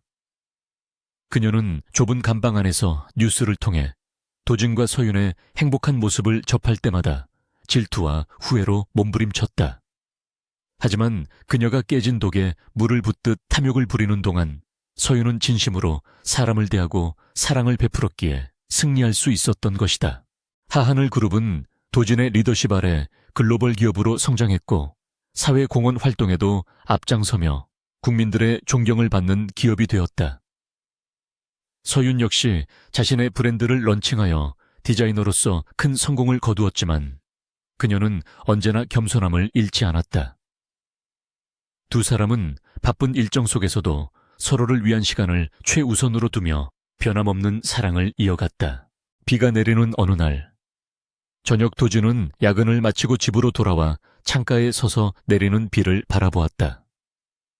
문득 서윤과 처음 만났던 그날의 엘리베이터 사고와 억수같이 쏟아지던 빗속에서의 혈투가 떠올랐다. 그때는 모든 것이 위태롭고 불안했지만 지금은 든든한 가족이라는 울타리 안에서 평온함을 누리고 있었다. 서윤이 따뜻한 차를 들고 다가와 도진의 뒤에서 그를 안아주며 무슨 생각을 그렇게 하냐고 물었다. 도진은 뒤를 돌아 서윤을 마주보며 당신을 처음 만났던 날을 생각하고 있었다고 대답했다. 서윤은 그때 대표님이 정말 무서웠다고 장난스럽게 말하며 웃음을 터뜨렸다. 도진은 찻잔을 내려놓고 서윤을 품에 꽉 껴안으며 그때 엘리베이터가 고장나지 않았더라면 내 인생은 여전히 칠흑 같은 어둠이었을 것이라고 진지하게 말했다. 서윤은 도진의 가슴에 귀를 대고 심장 소리를 들으며 우리는 운명이었나 보다고 속삭였다. 밖에는 비바람이 몰아치고 있었지만 두 사람이 있는 집 안은 난로처럼 따뜻했다. 그날 밤에도 도진은 침대에 누워 잠든 서윤과 아이의 모습을 번갈아 바라보며 행복감에 젖어 있었다. 그는 세상 사람들이 부러워하는 억만장자 CEO라는 타이틀보다 서윤의 남편이자 한 아이의 아빠라는 사실이 훨씬 더 자랑스러웠다. 화려한 재벌 영예들은 결코 줄 수 없었던 그 평온하고 따뜻한 안식이 바로 여기 이 작은 방 안에 가득 차 있었다. 도진은 스탠드 불빛을 가장 낮게 줄이고 서윤의 손을 살며시 잡았다. 그는 마음속으로 다짐했다. 앞으로 어떤 시련이 닥쳐와도 이 손을 절대 놓지 않겠다고. 그리고 매일 밤 잠들기 전 신에게 감사하겠다고. 저 순진하고 귀여운 여자를 내게 보내주어서 정말 고맙다고. 그의 눈꺼풀이 서서히 무거워졌고 도진은 서윤의 온기를 느끼며 편안하게 눈을 감았다. 꿈속에서도 그는 서윤과 함께 손을 잡고 꽃길을 걷고 있을 것이다. 이것이 바로 차가운 심장을 가진 억만장자가 찾아낸 진정한 사랑의 결말이었다. 에필로그 5년 후 하하늘 그룹의 창립 50주년 기념 파티장. 강도진 회장은 단상에 올라 축사를 마친 뒤 특별한 사람을 소개하겠다며 마이크를 잡았다. 무대 뒤에서 우아한 드레스를 입은 한서윤이 5살 난 딸의 손을 잡고 걸어 나왔다. 장내에는 우레와 같은 박수 소리가 터져 나왔고 도진은 환하게 웃으며 아내와 딸을 맞이했다. 도진은 마이크를 통해 하객들에게 말했다. 지난 50년 동안 우리 그룹은 수많은 위기를 겪으며 성장해 왔습니다. 하지만 저 개인에게 있어 가장 큰 위기는 진정한 행복을 모르고 살았던 시절이었습니다. 저를 어둠 속에서 구해주고 진정한 삶의 의미를 깨닫게 해준 제 아내 한서윤에게 이 자리를 빌려 깊은 감사를 전합니다. 도진의 공개적인 고백에 서윤은 눈시울을 붉혔고 하객들은 감동의 박수를 보냈다.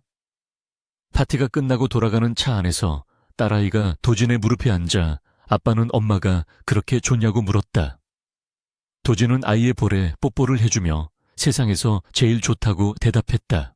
서윤이 쑥스럽다며 웃자 도진은 그녀의 손을 잡고 진지한 눈빛으로 바라보았다. 아무리 세월이 흘러도 변하지 않는 게 있다면 그건 매일 밤 당신을 생각하며 잠들고 매일 아침 당신을 보며 눈 뜨는 행복일 거야. 자동차가 한강변을 따라 부드럽게 달렸고 차창 밖으로 서울의 야경이 아름답게 펼쳐졌다. 수많은 불빛들 중에서도 도진의 가정을 비추는 불빛이 가장 따뜻하고 밝게 빛나고 있었다.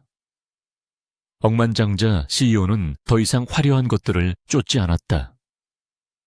왜냐하면 그의 곁에는 세상 무엇과도 바꿀 수 없는, 끌 수 없는 가장 귀한 보석, 한서윤이 있었기 때문이다.